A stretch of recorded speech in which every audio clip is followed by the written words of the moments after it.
maayong adlaw na pod karon nga takna sa tanan nga nagapadayon sa pagpaminaw ni ining atong kining ato nga programa, kining end time nga kining message nga atong gisugdan sa naglabing semana, atong ipadayon karon nga semana.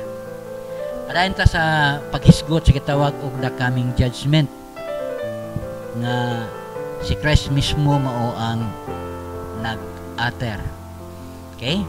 So sa atong gihisgutan sa naglabay nga naglabay nga kaning mensahe, atong gisugdan paghisgot ang gitawag og judgment, no?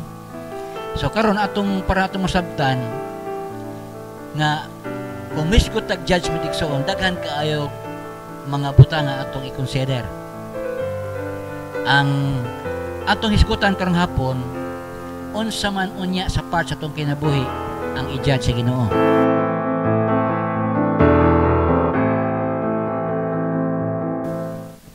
Matthew 12:36.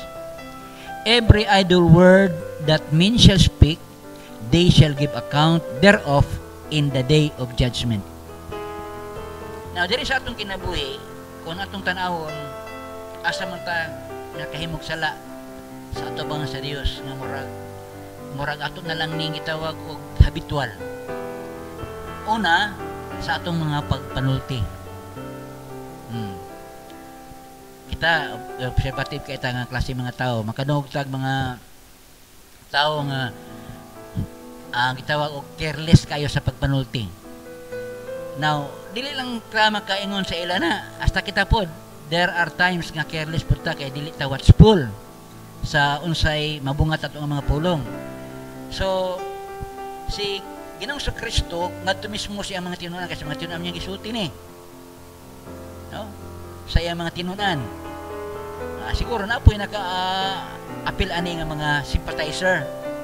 Pero ngadto gini particularly siya mga tinunan siya nga every idle word that men or everyone would speak, they shall give account thereof in the day of judgment. Sa ato pa di ay ang mga pulong dayang atong ibungat karon, no, nga mga dili maayo sa pamina sa igdulongog sa Ginoo, manubag ta sa time sa judgment. Na unsa man mga word, kanang gitawag mga rude nga words, kanang mga gitawag bastos, kanang gitawag hurting words, kanang gitawag makasakit. Kaya kita makadong tag sakit nga word, lain kay atong paminaw, no, murag danhatag panguna-una nga di maayo kung makadong tag word nga murag hard things para sa tuwa. O kini pong rude o kanang bastos, dili po ta gusto. Kaya labi na kung kita Diyos nun ta, godly ta, gusto na to ang mga words lang gitawag o maayo sa atong pagpaminaw, gusto na to mo nito madunggan, pero di na to ma-evade nga doon nagyoy mo release og words ng mga bastos. So kung kana ginabungat sa uban, kita po makabungat po og mga words nga rude or words nga hurting o words nga gitawag og abomination ka mga dulumtanan, the day will come nga ato nang tulubagon sa ato bang sa judgment sa Ginoo. So nagwan ni si Christ nga those mga apostles niya or yung mga disciples yung kapanahunan, they are to be careful kay the words that comes out from their mouth, it will be judged by God time of judgment.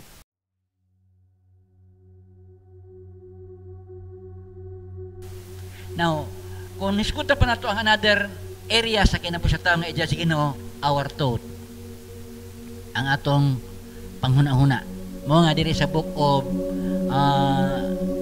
Corinthians, naghatag warning ang Ginoo. Sa book of Romans, naghatag warning ang Ginoo. Unya sa book of kaning Proverbs, daghan kay dito mga kanang gitawag og mga words of kanang remindings nga matud pa ni Solomon nga the thoughts thou of man, no? Nga iya ko nung gina-entertain without his knowledge, God knows about it. Ang Ginoo na hibaluan na. So mo na nga kung parte sa gitawag o panguna-una po, careful po ta kay sa panguna-una, i-judge po ta sa Ginoo.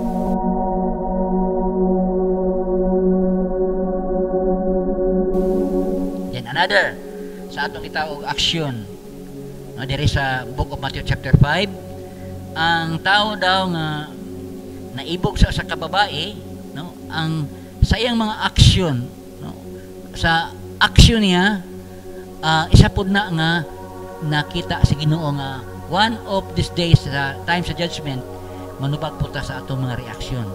So di lang na diha nga area, may reaksyon pa ta usahay nga kanang di lang kay gitawag og murag makahard ta sa uban natin reaction nga usahay makita nato nga murag mukuan tag tao kanang gitawag og murag mo-open tag tao, mo-open tag tao.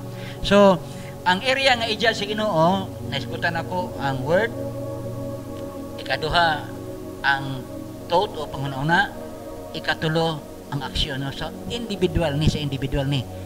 Kung dili ta careful sa pagbantay diha nga mga area manubag ta sa Ginoo. So in thought, in word, and in deed manubag ta sa Ginoo.